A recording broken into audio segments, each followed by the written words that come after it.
Yeah, good morning. This is Bang Bang Radio. It's a bit early, but I'm just going to do a little podcast. It's about the people that some I met in prison.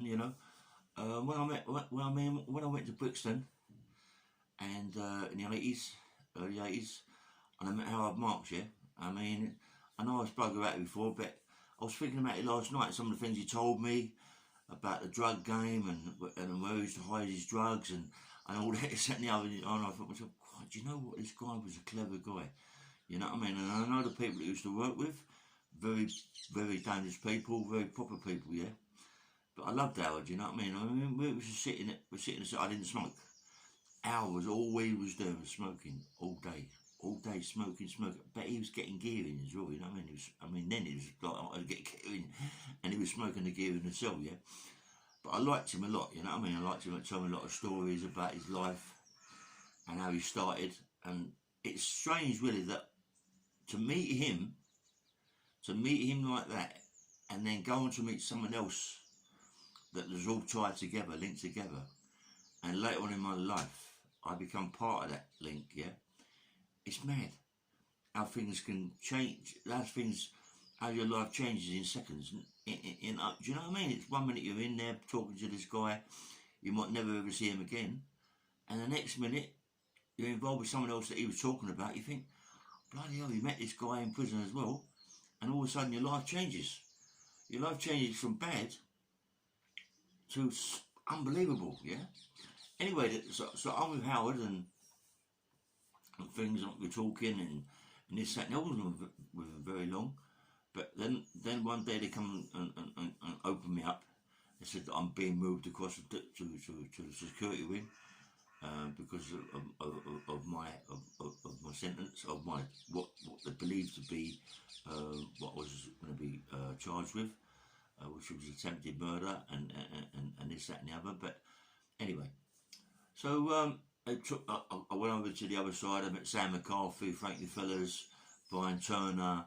I'm not quite sure, but I think Jimmy Wilkinson was there. I'm not quite sure if Bertie Smalls was there. It was that time. I don't know if Bertie Smalls had done his dirty work. He's done his grassing by then. But I'm not quite sure if Bertie Smalls was there. But I think he was. I'm not quite sure. I know Jimmy Wilkinson was there as well, And all them people you're meeting, and you meet them in later life, it's crazy. It's crazy. Dave Delaney was there. He was one of the ones that got done with the Wembley lot as well. Anyway, and then all of a sudden, I get released. I get released. I don't get released. I get took to a police station in Streatham, and they charged me with attempted murder of the police officer. What? I can't believe it, you know what I mean? And they tried to fit me up with an ID, which I told you, the police officer is in my cell with me with other people, and I don't recognise him. All of a sudden he walks by with a cap on and all this, that, and the other, and points me out, and I'm saying, "You're just fucking in this cell, mate. It was you," People saying, yeah. And they try to fit me up.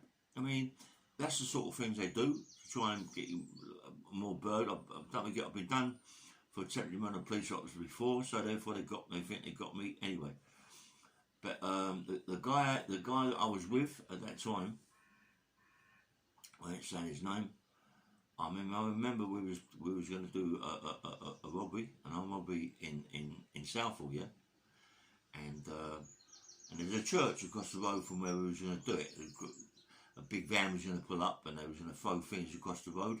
In them days, security, right? So them big security car firms used to stand in the back of the lorry and chuck big bags across the road.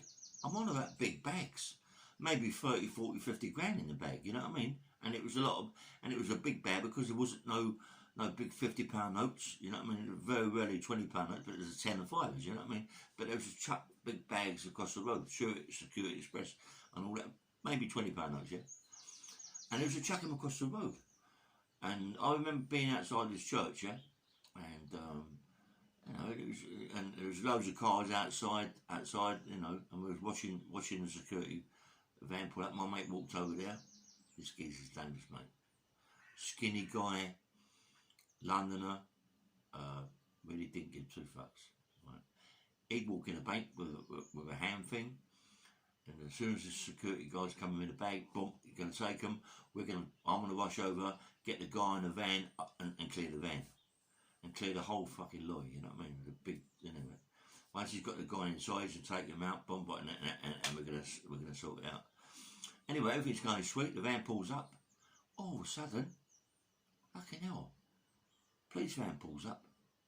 Big van pulls up, and about 10 police officers go out of the motor, go out of the van, and they're going into the church. I went, what the fuck? So I said to my mate, on top, you know what I mean? I put my hand on top of it. It's on top. And what it was, there was someone in the station getting married. Old Bill getting married. All of a sudden, they're all coming out. Fucking hell, mate. That could have come right on top for us. We could have maybe got killed or whatever, because you don't know what's going on in there. You know what I mean? And the van pulled up, and I thought, fuck this, mate. It's on top. Let's get out of it. You know what I mean? My mate went mad. He wanted to just take the bus. No, let's go. It's on top, mate. And I told him, and we went. But anyway, I went to Streatham. I think it was Streatham or Stratford police station. He was caught, and obviously he was caught, and he don't say nothing, mate. He ain't gonna say a word. But I was always with him, and so whatever was said, that Ray was always with this guy. So they tried to pull me in on the coup. Yeah, it's nothing to do with me. I wasn't around. I wasn't there, or whatever. So anyway, they let it go, and I'm now in the security wing with all that lot come back, yeah. And anyway, then I goes up on the thing, come back, and I come on the wing, and let me on the wing. Who do I meet? A geezer called Mickey Gooch. I can't believe this geezer, mate. But first of all, I go home in a cell with Keith Barry, John and Parky Barry, the ones that took over from the Craze. I was in Albany with them. I think it was his brother. I think it was Keith Barry. Mate, he had me up all night long reading fucking books. I was going mad. I couldn't sleep, mate. He'd sleep all day, up all night with a light, reading books. I was going crazy. Anyway, I come out myself one day, and I'm walking across the bridge, near the bridge to go downstairs, and this guy Mickey, he's having trouble with his two people. One light skinned geezer, one dark skinned geezer. I think it was anyway. And Crash, I just got involved with it. You know what I mean? It looks as if this Mickey guy couldn't really. He was given a brilliant verbal, but you can see he went pretty legal there. Yeah. So I walked home, bang bang, and fucking done his two, knocked his two, mate. Didn't fuck about. You know what I mean? And then Mickey somehow just got hold of me and cuddled me, and that's what he said. Fucking hell. He said, "What are you doing?" I said, "Well, I'm on my mind for this sentence, that sentence." And he said, "Listen, where are you now?" I said, "I'm in across the road." He went, "Come and chill up with me." I went, "God, you know what? Really?" I said, "That's the best fucking news I've ever heard, you know what I mean? Yeah, mate, I'll come in with you, yeah?" Went in this cell, I've told you this before, but it's what goes on after. And I go in this cell, and we're chatting, and he's got everything you could possibly imagine.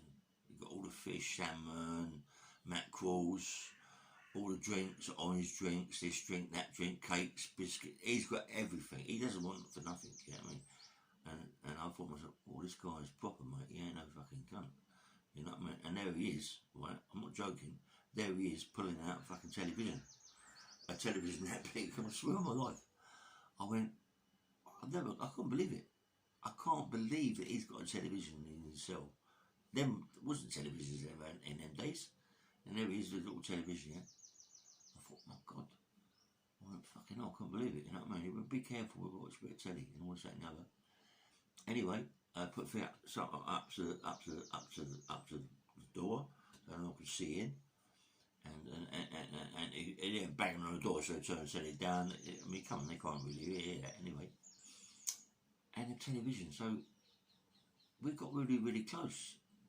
And I was talking to him about Howard Marks. He went, "Fuck me, Howard, I know Howard very well. Very good close friend of mine." I said, "You're joking?" He went, "Yeah, Yeah, he's a very, very close friend of mine. I couldn't believe it, mate. I thought, 1 minute I'm with him. Do you know what I mean? I'm with him. And the next minute I'm with the guy he's talking about to me. Don't really say his name, but Mickey's more telling me the same things what he's telling me, and it's Mickey's mate. I went, this is how small things are. This is how you meet people, you think, bloody hell, man, this is your life changing. This is the life change, but you don't know at that time that it's going to change. So me and Mickey in the cell, I mean, he's looking after me, mate. We're just, all of a sudden, I said, what are you looking at, Mickey? Well, I don't know, whatever it is, you know.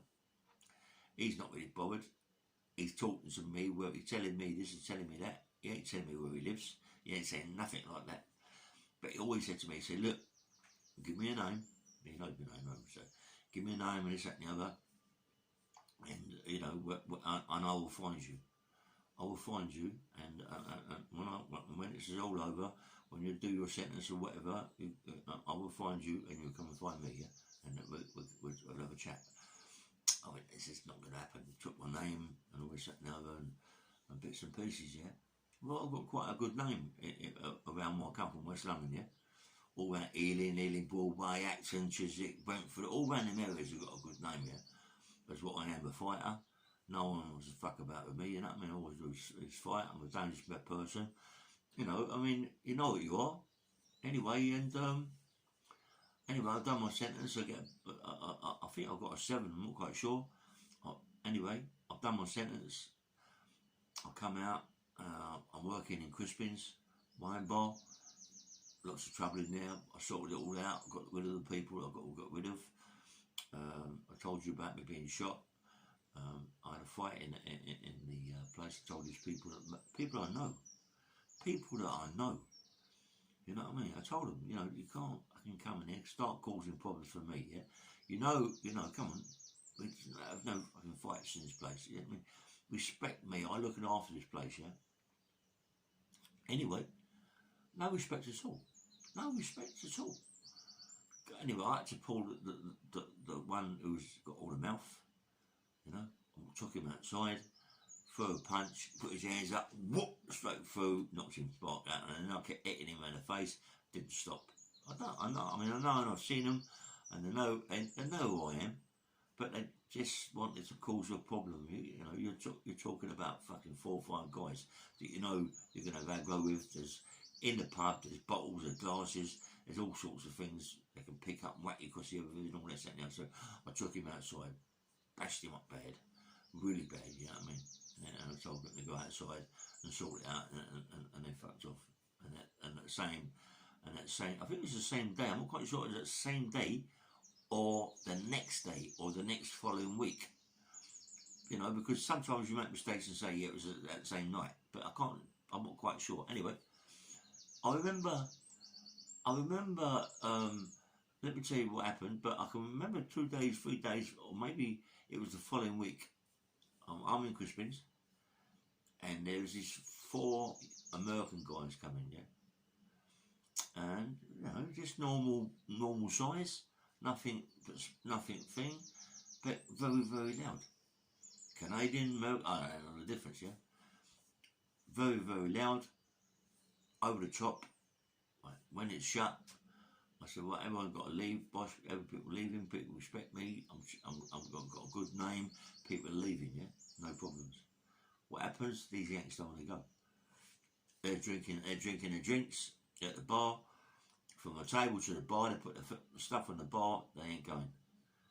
Right? I said, listen, it's closing time, mate. You got to go. Well, if they're drinking, I think you can drink first, mate. Then they go. I said, no, listen, you got to go now, mate. I said, I really shouldn't do this, right? But take the bottle with you, right, and go, yeah. Usually, I don't let people walk out with bottles because it causes problems. You know what I mean? You have a drink up in there, or you don't take your bottle out. You know what I mean? If you're outside and they take the bottle, it's a different thing. When I stand by that door, they ain't taking the bottles out. I ain't letting them do it. Anyway, one of these yanks, it was nothing special. I ain't going, no fucking all that bollocks, you know what I mean? I said, listen, you're going to go. Mate, hit me. I couldn't believe it. From nowhere. from nowhere, mate. He went whoop, hit me on the chin. I tell you what, mate. And I don't like. Come on, I'm a fighter. But he hit me on the chin and he rocked me. I thought, fucking hell, it's geezer, man. He rocked me and I picked this guy up. You ever seen these films, right? This is true, you know. You ever seen these films where people get picked up on the bar and you run them across the bar and you have bottles and fucking glasses everywhere and you run them across the bar. Well, that's what I do with him. I took him right to the very end, right? And all the other ones are going chucking bottles and glasses. And it, you know, like it was going to go off. It was going to go off really, really bad. You know what I mean? But he got a clump. He got a bad clump. And then I had to run towards the others, and they all fucking they run out. Yeah, I dragged this guy out. I said, "Don't fucking come back to the pub or to the bar, wine bar, Crispin's Wine Bar." Everybody knew what Crispin's was. Crispin's Wine Bar in Ealing Broadway was the place to be. Believe me, it belonged to my friend Ken Edwards. Anyway, I'll tell you about Ken Edwards in a minute. Anyway, it's definitely not these American guys that done what they did to me. It had to be someone like the piece that I had to wear outside you. I'm walking from Crispin's. I was working down the other club, but I didn't go that night. I'm walking from Crispin's home, yeah, and I've got to walk across to my mum's, Ealing Common. Anybody knows round the common, but I walk round the back the way up through the back. As I'm walking back by the cars, everybody's got that feeling, you know what I mean? I don't drink or nothing like that. I don't take drugs, so I've got that feeling there's something there. Yeah. All of a sudden, I turn round and I see something sticking out the window, and I jumped and I sort of dived. As I dived, bang, like that, and it hit my fucking leg. It shook my leg, my right leg. It took my right leg from underneath me. Yeah. Gone. My right leg shot out, and you know, whatever these people did, he shot me in the leg. I didn't really know at the time, but he shot me in the leg. You know, I picked myself up. You know, I had to pick myself up, and I run across the common. They ain't coming across the common the way I run, because it's a slope, yeah, big slope underneath. So I'm going, and they can't come across. They can't get. I'm running, mate. But I'm thinking it's definitely the people the week before, the day before, whatever it happened, yeah, that I bashed up, yeah, that I know of, see them. And also I went to my mum's, she took it all out for me and wrapped my leg in, and this, that and the other, yeah. Anyway, I'm like, it's all done, and I get to find out who it is. I get to find out who the people are, and the people watching this pod know what happened. You know, they got really, really obliged. You know what I mean? One of the ones that I bashed up, yeah, he got, let me tell you something, mate, he got so obliged, he won't be pulling no fucking triggers again. Believe me, he ain't got no fucking hands to pull any triggers. You know what I mean? And anyway, so, you know, I was told he had an accident, you know, and thank God he did have an accident, because he got, you know, and I was told that both his hands were mangled in the accident. They both and they got amputated, so he lost both his hands. It's a terrible shame. Anyway, that's what I was told what happened to him. Whether or not, you know, and that's how it is. Anyway, then I'm with Ken Edwards in Crispin's Wine Bar, and I'm working down Ken's club. And I told you about what you call it, Jefferson King from the Gladiators, Shadow, the Gladiators, coming that night. Very intimidating, you know. I mean, this is before he worked for me down the club. Massive, mate. Massive. You get a big man like that, I mean, come on, he's like proper fucking shoulders like that, mate. And he came in with someone else from the Gladiators. I'm not quite sure, the white guy. I'm not quite sure his name. The two of them coming. I know it was definitely Jeff that came in. And Jeff stood by me. We had a little bit of aggravation in there. He's too intimidating. You ain't gonna have wow this geezer, mate. He's intimidating. The only thing that don't intimidate, he wears glasses. And sometimes when he worked with me down at Central Park in Acton station, and he wore glasses. Sometimes he didn't wear them yet, but he was intimidating. And at night he come in a bit of trouble and he sorted out with me.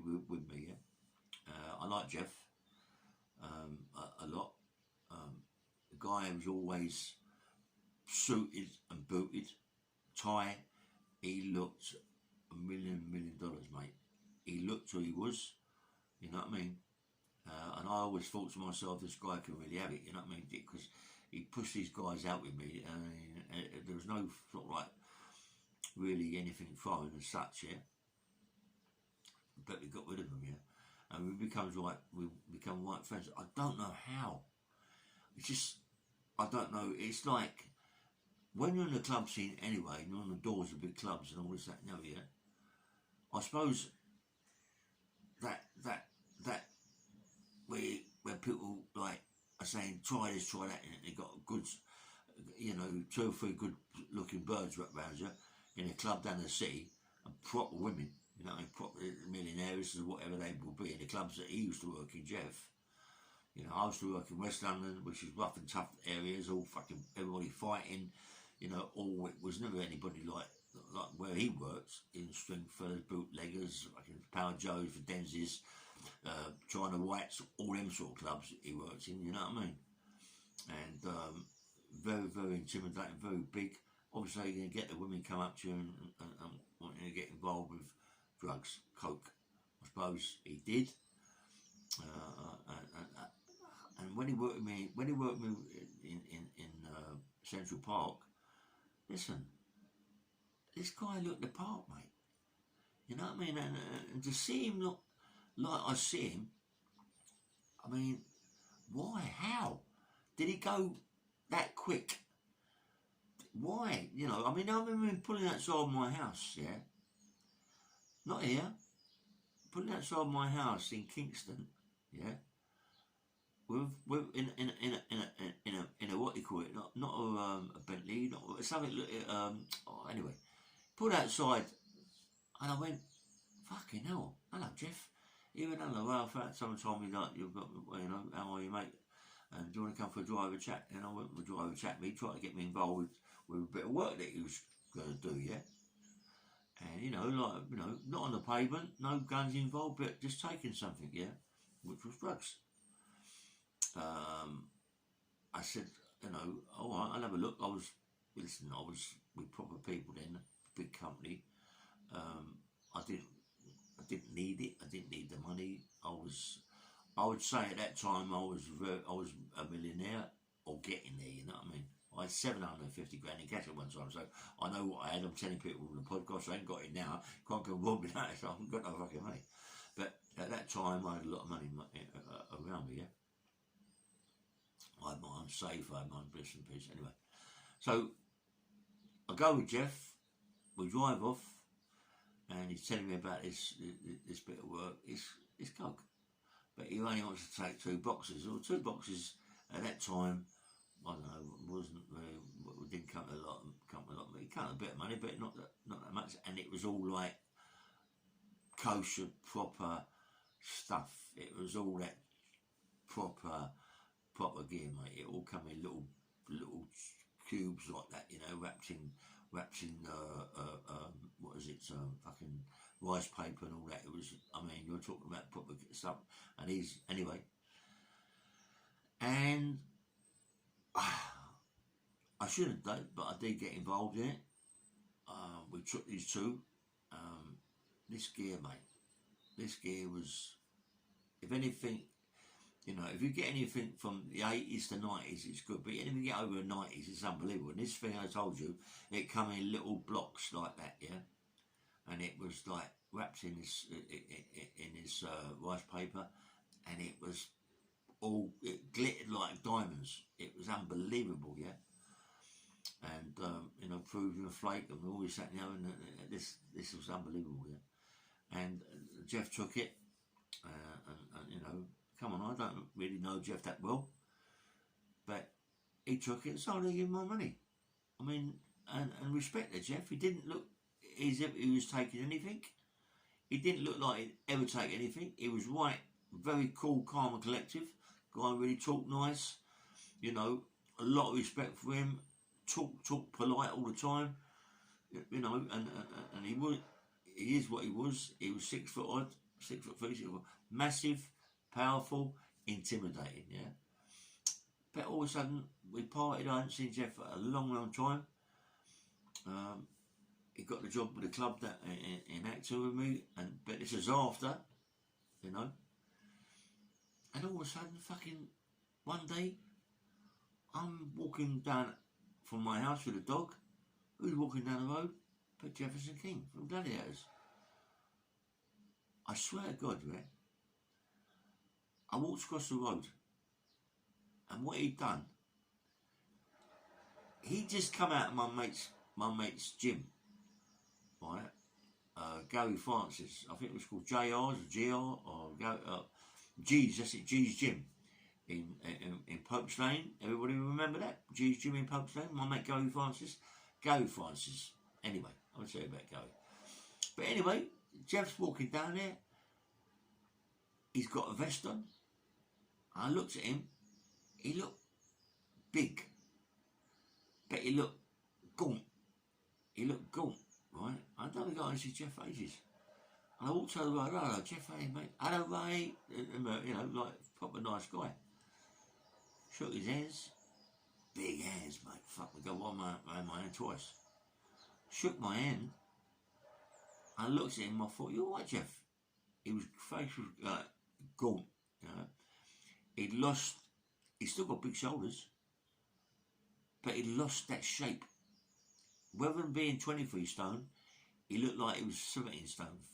You know what I mean? He'd lost all the bulk, everything. It was just gone. And I thought to myself, fucking no, we're talking, and we left. I'm with my dog. I walked up to G's gym, see Gary Francis. Gary is very, very dangerous, as I told you before. Gary can't really fight, but he's fucking dangerous. When I say really can't really fight, he can fight. He's got all the bags in the gym, all the weights in the gym. It's packed. The gym's packed. Gary Francis is a proper guy. You know what I mean? He's got 4 or 5 cars outside the gym that belong to him. You can only fucking use one of them, Gary. Why you use 4 or 5, I don't know. But anyway, he had a lot of money. He earned it for being straight. He ain't one of these guys that do any villainy. He's doing it all straight. So people out there, Gary's not into any villainy. He's doing straight things. Obviously, he would do like go and intimidate someone. Gary's a lump, very dangerous. Can't give Gary anything. You can't put something in Gary's hand. Gun, fucking knife. He would use it and he would kill you and he'd rip you to pieces. Gary had a thing about, when I'd go in there, he drove me fucking mad. He drove me mad. Me and him were pals. And then he got like Larry, he got Larry and I got Larry with him.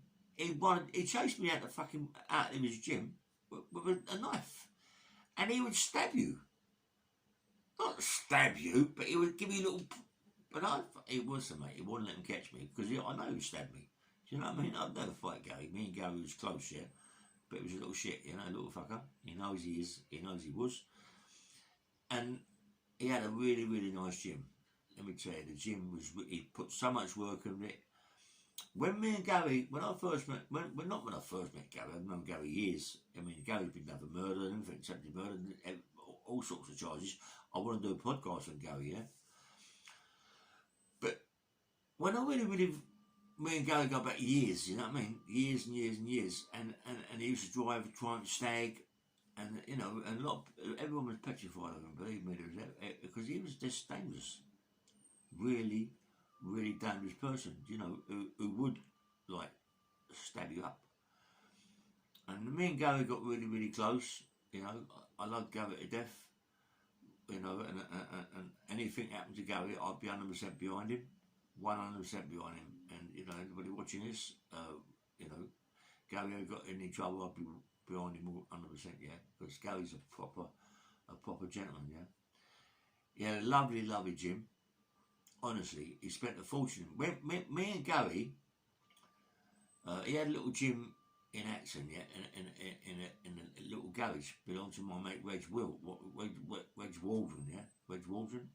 I know his son very well, Reg's son. Me and him like that. I ain't saying his name because he'd go mad. Just call him Will, yeah. Just call him Will. I don't know if that's his real name, but he just told me his name is Will. Nice guy, dangerous guy. This guy. This guy could earn a lot of money. I ain't saying what he's to do, but this guy was proper. Anyway, I met Gary in Reggie's garage, and Gary had converted his garage into a gym. I couldn't believe it. I went, my God, this is proper. Yeah, there's a story before this that I just remembered. Yeah, but anyway, so let me tell you this little story before. Yeah, I, as I said, I used to know this guy called Mickey. And one day he said to me, go down this gym. Right? And it was called the Barbican. I was at the Barbican station. Goes in there. I'm training. And I met a guy. What was his name? Anyway, this guy was Mr. Britain. Yeah. Short guy. Massive. Like that. Massive, yeah. A bodybuilder. Nothing else. Nothing else. Gary Kendall, yeah. Don't know if he's still alive. I know he had lots of trouble with the voids, and I'm not quite sure he died. Gary Kendall, what nice geezer, very powerful. Anyway, I started going down the gym, started training. All of a sudden, he says to me one day, "You should go on the voids, you know." He says, "You've got a proper shape and all this that and other, yeah." I went, okay. So he went downstairs to the toilet, bump, jabbed me up, crash. Jabbed me up, crash. Kept jabbing me up, crash. All of a sudden, one day I'm in the gym, bump. All the guys from the Olympics at that time was in the gym training. Flash cunts. Flash. They knew where they were. Flash guys. Training. Thought they were powerful. They was weak as the kittens, but they was to train hard, yeah. You know, of proper Olympic trainers, runners and this, that and the other, you know what I mean? But they was wankers, as it is. I've got to say that. Right? But they was flash with it, yeah? What? I am who I am. And there's me, in the gym, training, lifting big weights. I mean, I was inclining 4 plates, you know what I mean? Inside 180 kilos, inclining for reps of 4s or 5s. You know what I mean? Come on. That's a lot of weight. 180 kilos is a lot of weight, believe me, to incline bench. I mean, that's the hardest one, lifting it thing, right? And I was getting massive. And one day, I looked over, I thought, fucking hell, who's that? Nigel Benn, mate. And he was, I mean, he had a body, mate. It was like, cut out of a slab, you know, like cut out. It was fucking unbelievable. Powerful, strong. He was with Ambrose Mendes at the time. I met Ambrose downstairs one day. We were downstairs in a thing, and I become like showing him to train. I was training with him, and I wound up looking after him for a bit of time. Nigel, nice fella, fucking a gentleman. Go to the fights. Ambrose Mendes, got to know him very, very well. Nice guy. Knew the people that I knew. Everyone was very, very close, yeah. And when we used to go out sometimes at night, this is a big later on stories that I want to tell about me being in the Forster and bits and pieces. But when we used to go out at night times on a Friday night, we used to go out in a black Bentley, belonged to my mate Nobby Griffiths. We got all the clubs, Nigel, Ray Sullivan. There was a big thing about Ray Sullivan, Nigel Benn. Nigel Benn whacked Ray Sullivan with an ashtray, cut his face to pieces. I don't know what happened there. It was all dropped and everything, you know what I mean? But that was over. Ray Sullivan tried to nick Nigel Benn's bird. Ray Sullivan had a thing about putting his cock in people's drinks. Big cock, and that is what he used to do, Ray Sullivan. He's a fucker. I've got a lot of Ray. Nice geezer, yeah. And I used to look after them all, you know, and I go to all the clubs. Nigel Benn was a gentleman. And I remember driving in the Barbican, yeah. I really liked this girl, yeah. She was like, and I was like a big lump, had my hair and everything, you know, a good looking kid, yeah, young fella. And never had this cauliflower fucked up here. Well, I did have it, but it wasn't like that. And, you know, like, good looking geezer, mate, plenty of money, nice crisp, with proper people. And this bird I really fancied, she was absolutely stunning, mate. Stunning. Fucking hell. She worked in there as a physical education. She was an instructor. Got to know her, got to talk to her. And that time I had a Merc convertible in the garage downstairs. So I said, "Well, lift." She got in the car, lift this, that, and the other, and looked like not quite close, you know. Went up a few dates with her, took her to a few clubs, took her to Central Park, where, you know, I haven't yet worked. I mean, this is like thing behind. Took her down there. She loved it. Got involved with drugs, this, that, and the other. Fucking hell! One day I goes to the Barbican. It was all over. Nigel, he shagged every bird in the Barbican. Every bird in that Barbican, Nigel been shagged. This geezer, he was crisp, Nigel.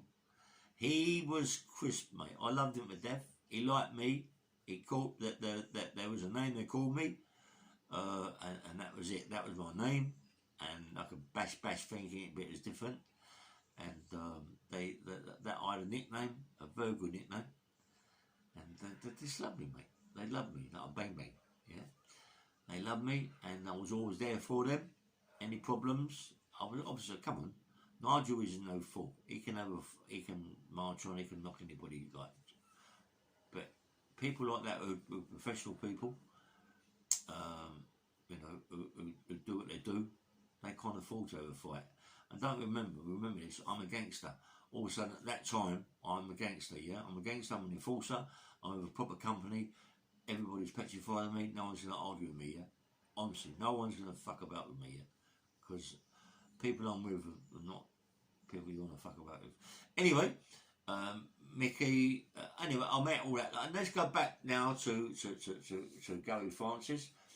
Gary Francis is got a little gym in Acton.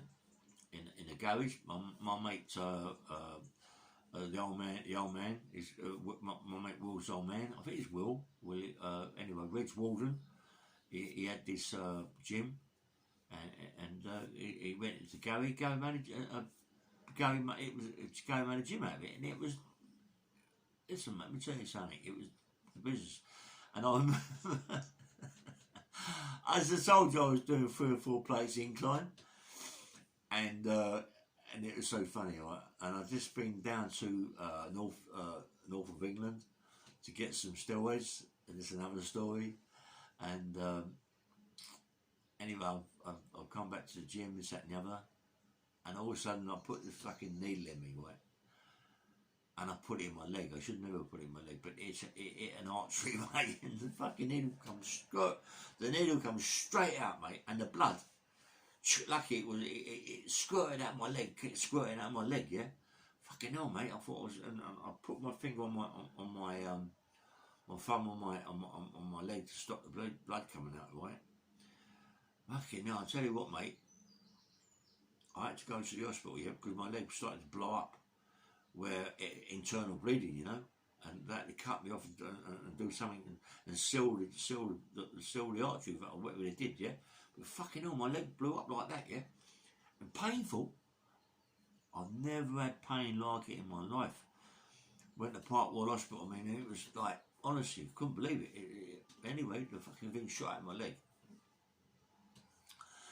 Me and Gary was close. We was trained together, and I got massive in there. And it's only a little gym. Little garage, but he made it into a nice little gym. Got massive. And all of a sudden, I lived in Kingston at the time, had a big house in Kingston, and Gary used to make me laugh, yeah. He knew, right, that I was a bad enforcer, so a lot of people that didn't like me, a lot of people looking for me, a lot of people want to kill me, yeah. But obviously, so the company I'm with, you've got to be very, very careful. You can't fuck about with me, yeah, because of the people I'm with. But anyway, I pulled down in my little motor, and I said, come, get a lift. He go, fuck off. I ain't driving your car. I said, get in my car, we have down the road. He went, no, I ain't driving it, mate. Fuck off. No, people will fucking kill me thinking I'm you. I said, Gary, you don't look nothing like him, mate. You're a fucking midget. Huh? Gary's 5'2". Alright, 5'3". But he's a fucking midget. Come on, Gal. Alright, big shoulders and all that. That's about all you got, you cunt. You got nothing else. No, he's got his legs getting bigger now. Oh, Gary made me laugh. So I said, get in the car and give me a lift. I can't drive, mate. No, I ain't doing it. I ain't doing it. So they get a cab down to the hospital, you know what I mean? It's mad, isn't it? Anyway, listen, I'm going to tell more stories later on about this, that and the other who I was working with. But before that happens, my daughter bought a little car and she was seeing this guy. So I come out of the gym and my daughter's come down the corner, eyes open. So what's that, darling? She said, no, Dad, nothing. I said, what's up? She said, nothing. Someone smashed my windscreen in my car. So she got the car and the thing. I said, who fucking done that? And it winds up being this arsehole she's seen that threatened her. Mate, I want to find out who he is, where he lives, what his name is, everything. I want to know what he fucking drinks, what he eats, where he sleeps, what time he shits, everything. I want to go fucking cut his cock off. You think I'm joking?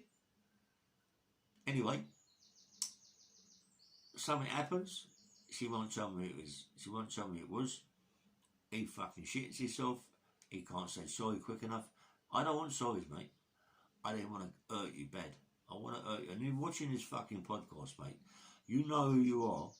And how you got away with doing that to my fucking daughter Jamie, I don't know, right? But for the grace of God, right? For the grace of God, my Jamie stopped me. Because you'll be walking around, mate, with no bollocks, you fucking idiot, doing that to my daughter. You can't be smashing people's cars up, threatening my daughter. Who do you think you are? You know what I mean? Anyway, I'm going to sign off now. This guy is watching this pod. You know who I'm talking about. It maybe happened 10 years, 20 years ago, mate, but it's not about 20 years ago. It's about what you did. You got away with it. I don't know how you let you get away with it. I don't know how I let you get away with it. You know, one day I'll bump me and I'll find out who you are, because it's never going to leave me. Listen, I can't do nothing now because they're sentencing someone, right? You know I'm an IPP. I can't be doing fighting people and all this, but we've got our words, yeah? I don't, you know, as far as I'm concerned, you're a little wanker. Try to bash my daughter up, but you know, and you know who I was. Got to be an idiot, mate. Got to be a fool. Anyway, I love you all very, very much. I hope you like this little podcast. It's only a little one. I apologise. Got so much to talk about. I was going back on things because there's so much to talk about, yeah. But we can't spoil you in one big load, because when I write my book, you're going to get it all. I'm involved with a guy called Terry Hadley or Hidley. I fucking can't think his name, right? And a very nice guy, multi-millionaire. He likes me, and he's introduced me to this guy that writes books so I can push me forward. This guy is a diamond. I want to get a little pod about him. He's a diamond, mate, and I love him to death. I also know his dad very well. It's me talking about his dad that he got in touch with me. Some people, yeah, think they know their dads. They don't know their dads. You know what I mean? They don't know their dads really well. You know what I mean? But like my kids know their dad, but they don't know their dad that well. What their dad's done in their life, his life, yeah. So, and there are certain people that know about it. I know about Dennis, a strong, nice guy. Didn't fuck about, mate. His word was his word. If he said something, it was done. And he was a proper man. I ain't gonna say he was a gangster, because I didn't know that much about him, but I knew that he was an idiot, and you know, and he had a lot of money, and he would pay a lot of money to sort things out, and he used to spend a lot of money. And the guy is a gentleman, and his son, which I'm talking to now, Terry, is an absolute proper nice guy. He's got a big company. He does all recycling, you know, in Green Lanes. I think it's Green Lanes in Uxbridge. He's got a big company. I did get his company, but I forgot it. Do you know what I'm like, Mum? I forget things all the time. I'm crazy. I might even write something down. I forgot where I put it. You know what I mean? It's got to the stage now, but I remember so much about my life, yeah. I mean, what's gone on in my life, the amount of people that hate me, the amount of people that love me, and those are many that love me, but the amount of people. This guy Terry, nice guy, man, fucking proper guy. He's coming around my house in about 2 or 3 hours to take me to breakfast. He's got his 2 dogs, mate, that unbelievable, that I want to take for walks. I love walking dogs, yeah. I've got a thing about walking, I love it. These dogs are like giants. They're like lions. If you put a mane around them, you think it was 2 lions, I swear, man, they're massive. They look like a bull mastiff. They're huge. And anyway, I want to take them for a walk, make friends with them. My mate Terry, he listen, I don't tell a big story about a podcast about him. He's a nice guy. I'm going to sign off now because I'm going to go on and on. Once I get involved, I'll get involved, yeah? So anyway, people look out for my mate Jefferson King from the Gladiator Shadow. Look out for him. I'd like to know when he gets sentenced, what he gets. You know, and I'm, you know, because I am what I'm doing. I'm doing IPP. I can't go and visit him, but also I want to make sure that he's okay in there. Yeah, I'll look after him because he's a nice guy. I'm so sick that he went the way he went. I went that way, yeah. But me getting an IPP, me getting put in prison for 10 years saved my life, yeah. Saved my life. Otherwise, I'd have been where he is now, and I was getting that way, yeah. Anyway, thank you very much for watching my podcast.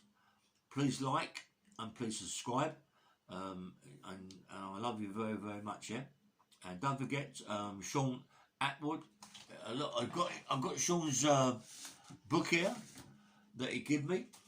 So I think his mum wrote this book. Yeah, you see it? Yeah, I read the book. Really, really good book. Yeah, and in a minute, and Sean's done that. He's done a preview at the minute. It's on his channel. Look at it. Subscribe to Sean. The actual one's going to come out, I think, in the 12th of July. So check it out, and it's going to be a good podcast. So I haven't done the second one yet. I've done the first one. That's a big part of my life. Second one's a big dangerous part of my life as an enforcer, the company I work with, and bits and pieces like that. Yeah, but you know, honestly, I've got a lot of stories. I can't tell all my stories. It just come and go, you know. I'm sitting in watching television sometimes. Something coming on television. I go, fucking hell. Do you know, remember this and remember that. It's like I get in bed sometimes in the morning, I lay down and remember things, yeah. But you know, your life's. I mean, come on. My life's been hectic. You know, gangsterism, mate, enforcement, yeah.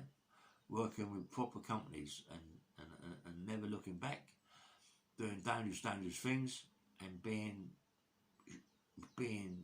killed a few times, people looking for you, and this, that, and the other. Anyway, take care. Don't forget to like and subscribe, and thank you very much for watching my pod. Take care.